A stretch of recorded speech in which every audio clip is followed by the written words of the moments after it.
चला, आज आपण एका डायरीची पानं उघडून बघूया. ही डायरी आहे एका विद्यार्थ्याची. ही गोष्ट आहे त्याच्या संघर्षाची, त्याच्या मनातल्या शंकांची आणि या सगळ्यावर मात करून मिळवलेल्या एका अविश्वसनीय विजयाची. आता ह्या कहाणीचा जो नायक आहे ना, तो कोणी असा तसा एकदम टॅलेंटेड विद्यार्थी नाहीये. हा आहे एक रिपीटर, एक अगदी सामान्य विद्यार्थी, जो आपली खरी जशीच्या तशी गोष्ट सांगायला आलाय. आणि मग या सगळ्या बदलाची ठिणगी पडली कुठून? तर एका साध्या प्रश्नातून, जो त्याने स्वतःला आरशात बघून विचारला होता.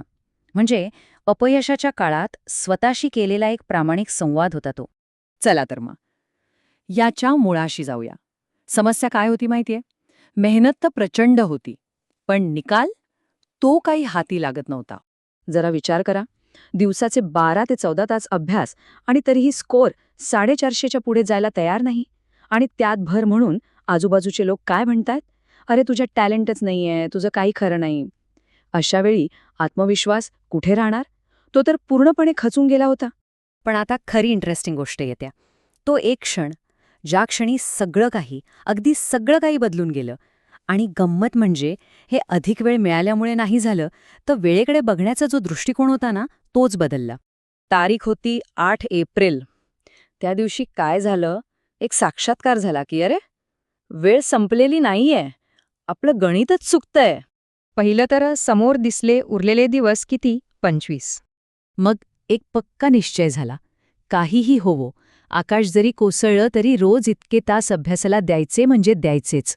आणि मग या दोघांचा गुणाकार, एकूण 350 तास. वाटतं कमी, पण खरं सांगायचं तर 350 तास हे कुणाचंही आयुष्य बदलण्यासाठी खूप खूप जास्त आहेत. आता दृष्टिकोन तर बदलला होता, पण ह्या नव्या दृष्टिकोनासाठी एक नवी रणनीती, एक नवी युद्धनीती लागणार होती. म्हणजे आता वेळ होती खरी शस्त्र तयार करण्याची. रणनीती एकदम स्पष्ट होती. एक, NCERT बायोलॉजीचं पुस्तक म्हणजे आपला धर्मग्रंथ, त्याची प्रत्येक ओळ समजून घ्यायची. आणि दुसरी सगळ्यात महत्त्वाची गोष्ट, आपला खरा शत्रू ओळखणं. आणि तो शत्रू कोण होता? तर त्या सिली मिस्टेक्स, ज्यांच्यामुळे विचार करा, तब्बल 50 मार्कांचा फटका बसत होता. म्हणजे बघा, रिव्हिजनचा अर्थच बदलून टाकला. रिव्हिजन म्हणजे फक्त परत परत वाचणं नाही, तर आपल्या चुकांवर हल्ला करणं. आणि त्यासाठी एक शिस्तबद्ध प्लॅन होता. चूक एकदा झाली ठीक आहे, पण तीच चूक दुसऱ्यांदा झाली नाही, तो गुन्हा होता. आणि मग एक जबरदस्त गोष्ट लक्षात आली की पेपर काही दरवर्षी नवीन नसतो, त्याचा पॅटर्न तोच असतो, जुनाच. जवळपास 60% प्रश्न हे मागच्या वर्षांच्या पेपर्समधल्या त्याच कॉन्सेप्ट्सवर आधारित असतात.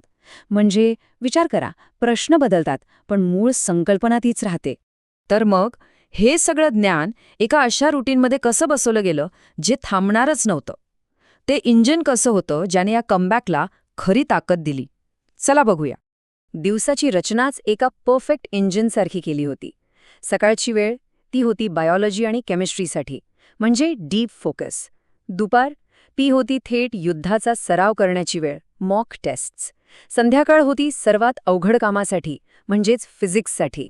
आणि रात्र होती आत्मपरीक्षणाची, दिवसभरात झालेल्या चुका शोधून त्या दुरुस्त करण्याची. पण एक गोष्ट लक्षात घ्या, कितीही तास अभ्यास करा, ती शारीरिक लढाई जिंकण्याआधी ना आपल्या मनाच्या आत सुरू असलेले युद्ध जिंकावं लागतं. तेच खरं रणांगण असतं. तर मग ही मानसिक लढाई जिंकण्यासाठी एक ढाल तयार केली गेली. पहिलं म्हणजे नकारात्मक विचार, हे म्हणजे ऊर्जेची गळती, ही गळती थांबवायची. दुसरं मेडिटेशन, ज्याने मनावर ताबा मिळवता येतो. आणि तिसरं आणि सगळ्यात पॉवरफुल, सेल्फ टॉक, म्हणजे स्वतःशी सकारात्मक बोलणं. यातून प्रचंड ताकद मिळते. हाच तो मंत्र होता, ती एकच गोष्ट जी रोज स्वतःला आठवण करून द्यायची, मी डॉक्टर होणारच. हाच तो ठाम विश्वास होता, जो कोणत्याही शंकेला आत येऊ देत नव्हता. आणि मग ह्या सगळ्या प्रवासातून आपण येतो एका अंतिम सत्याकडे, एका महत्त्वाच्या प्रश्नाच्या उत्तराकडे. तो प्रश्न म्हणजे, टॅलेंट महत्त्वाचं की मेहनत? म्हणजे बघा, शेवटचे 7 दिवस हे तर गेम चेंजर्स होते. इथे काही कडक नियम होते. काय करायचं? फक्त आणि फक्त रिव्हिजन, आधीचे प्रश्न सोडवायचे, आणि जे विषय कमजोर आहेत फक्त त्यावरच लक्ष द्यायचं. आणि काय नाही करायचं? तर अजिबात काहीही नवीन वाचायला घ्यायचं नाही. जे आपल्याला येतंय तेच पुरेसं आहे. फक्त ते पक्क करायचं. आणि आता बघा, हा आहे अंतिम निकाल. फरक स्पष्ट दिसतोय. एकीकडे आहे टॅलेंटेड विद्यार्थी, जो सुरुवातीला वेगाने पुढे जातो, पण अडचणी आल्या की थकून थांबतो. चुका करतो, पण ओव्हर कॉन्फिडन्समध्ये त्या सुधारत नाही. आणि दुसरीकडे आहे हा हार्ड वर्कर, जो प्रत्येक पावलावर संघर्ष करतो, पण हार मानत नाही. चुका करतो, पण त्यातून शिकण्यासाठी चुकांची एक वही बनवतो. आणि मग निकाल? टॅलेंटेड विद्यार्थी मागे राहतो आणि हा हार्ड वर्कर 640 स्कोर करून जेएमसीमध्ये प्रवेश मिळवतो. आणि म्हणूनच म्हणतात, टॅलेंटेड लोक कधी ना कधी थकतात, पण जे मेहनती असतात ते कधीच हार मानत नाहीत. हेच या संपूर्ण कहाणीचं सार आहे. म्हणूनच त्या डायरीच्या शेवटच्या पानातला संदेश हाच आहे. अजून काहीही संपलेलं नाही. जर कोणी 400-450 अडकलं असेल तर लक्षात ठेवा, अजूनही 25 दिवस म्हणजे तब्बल 350 तास बाकी आहेत.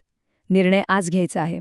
आरशासमोर उभे राहा आणि स्वतःच्या डोळ्यात डोळे घालून सांगा, मी एक हार्ड वर्कर आहे आणि मी डॉक्टर होणारच. तर मग आता प्रश्न एकच आहे, तुमच्याकडे जो वेळ आहे त्याचं तुम्ही काय करणार आहात?